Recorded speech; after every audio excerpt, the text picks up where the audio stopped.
and welcome back. This is Module 6, Mindful Happiness. Let's check in. How have you been?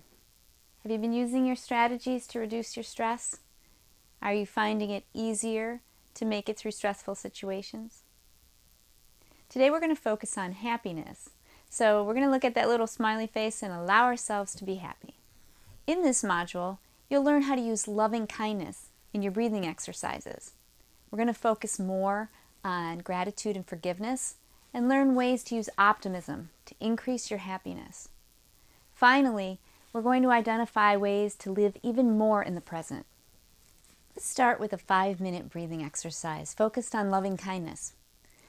How this works is you first focus on yourself and you give yourself words of loving kindness. May I have happiness. May I have hope. May I have health. And then you focus on someone you care about, and you offer those same words of loving kindness. May he or she have happiness. May he or she have hope. May he or she have health. I was at a convention with Sharon Salzberg, and she did this meditation with hundreds of participants. It was very powerful. Are you ready to try it? Let's begin. Get comfortable and relax. Start with your half smile. Focus on your breath, counting slowly as you inhale, 2, 3, 4, and exhale, 2, 3, 4. In, 2, 3, 4, and out, 2, 3, 4. Feel your belly rise as you inhale and your lungs empty as you exhale. Remember that reality is in the present moment, where you are and who you are right now.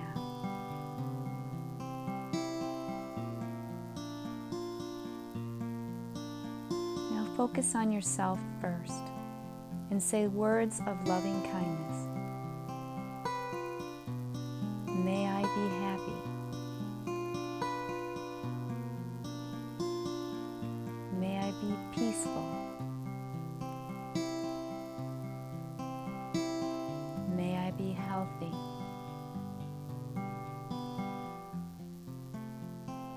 May I have joy.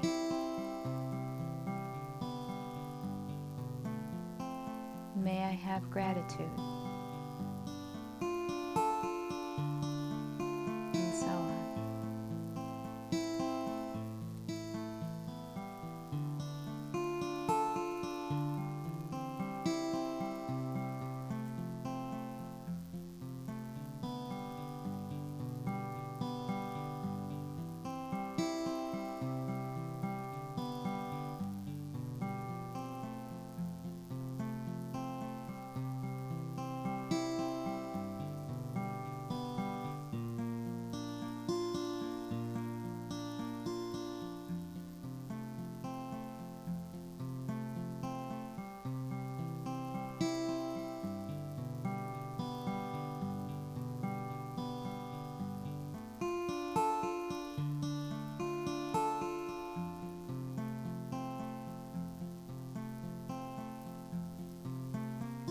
Now turn your thoughts of loving kindness to someone you care about.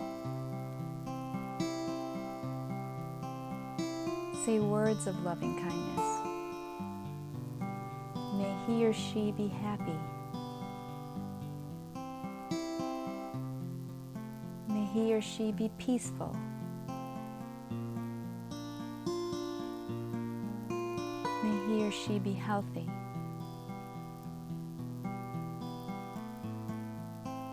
May he or she have hope. May he or she have joy.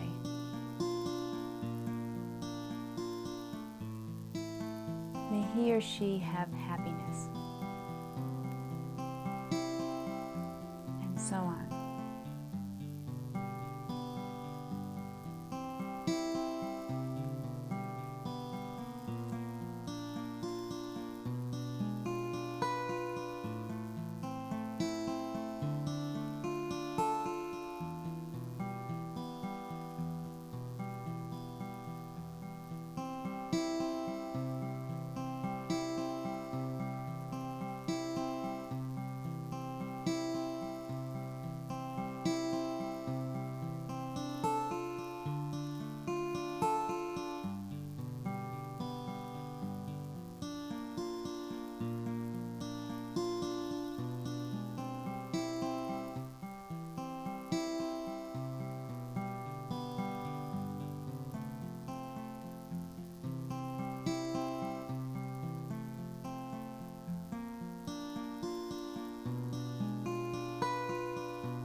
Now very gently return to the present moment.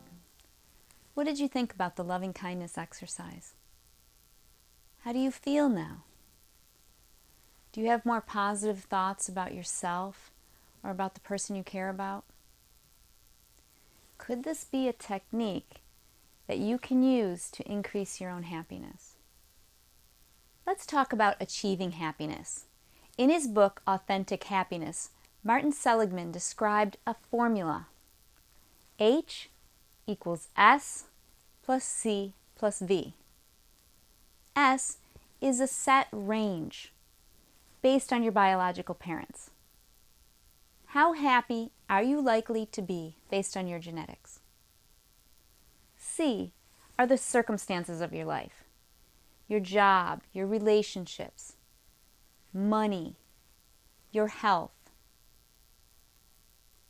And V is voluntary control. How do you deal with the past? Think about the future and live in the present.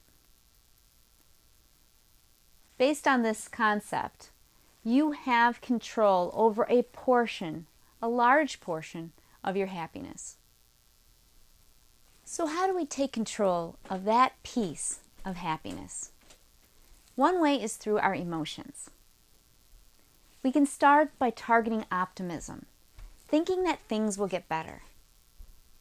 We can promote health and longevity of ourselves by taking care of ourselves. And we can deal more effectively with adversity and pain. You are well on your way by working on stress reduction techniques and ways to deal with stressful situations. And you can be grateful and even journal that gratitude daily. In a study by Emmons and McCullough, they were able to show that people who journaled daily for 2 weeks showed increased levels of happiness and joy over people who didn't. If you're following along in the manual, there's a place for you to list 5 people for whom you are grateful and 5 things for which you are grateful. Pause the video and take some time to jot down some ideas. You have already learned some ways to deal more effectively with the past. One of these is reaching for forgiveness. Work on forgiving yourself first and also forgiving others. You have also learned ways to think about the future more effectively.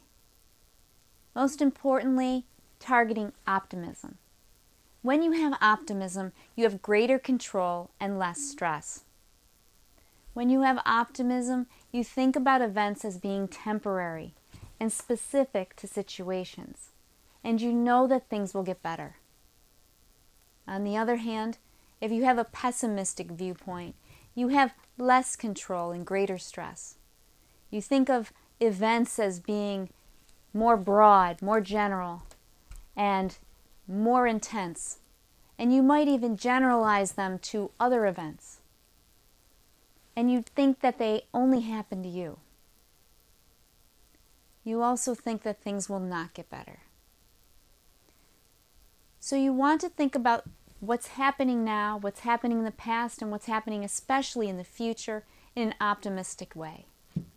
And you can do that using the method you learned of reframing, taking events that happen and thinking about them in another way. Remember that when we live in the present, we're able to avoid dealing with the depression and regret of the past and the anxiety and worry of the future. And there are techniques that will help us live more effectively in the present. One is seeking gratifications. When we seek gratifications, we look for activities that fully engage us, that are building on our strengths, and that provide meaning to us. If you recall, we looked at some criteria for some of the obligations we had, some of the things that we were doing in our lives, and whether they were fulfilling or not. Here, take a look at some activities that you might be able to include that will be satisfying and fulfilling to you. Also, you want to look at activities that maybe can be removed from your life, that are not fulfilling. If you're following along in the manual, there is a place for you to explore these ideas and to pick some activities that you might want to try out, make sure you include in your life, and others that maybe can be removed. One way to live more effectively in the present is to avoid habituation. What that means is you take a pleasure, and rather than indulge in it all at once, you spread it out. For example, if you want a bowl of ice cream, rather than have a full giant bowl of ice cream, you take a few bites. And then in a little while you can take a few bites more. You don't have to wait until it's okay to have a whole nother giant bowl of ice cream. What I'd like you to do is think about one activity that you find pleasurable that you can spread out in this way. If you're following along in your manual, take the time to jot that activity down. And finally, in order to live most effectively in the present, you want to be able to savor what you are doing. Slow down your actions and truly enjoy what you are doing.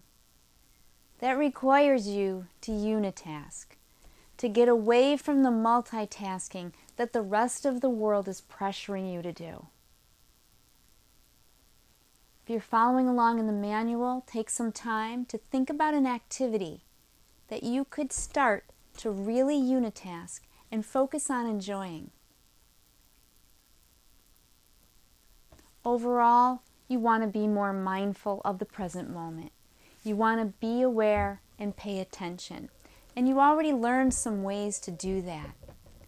So if you avoid habituation, seek gratifications, savor the moments, and pay attention through mindfulness, you will be able to live more effectively in the present moment and build your happiness. Did you know research shows significant benefits from practicing mindfulness just twice a day for 20 minutes each? You are busy, but check your schedule to see if you can fit in more mindfulness and reap those benefits to increase your happiness. Thank you so much for joining me again. Remember in the upcoming days to use words of loving kindness in your breathing exercises. Focus on gratitude and forgiveness and optimism to build happiness for yourself. And continue to live in the present moment. I look forward to seeing you next time.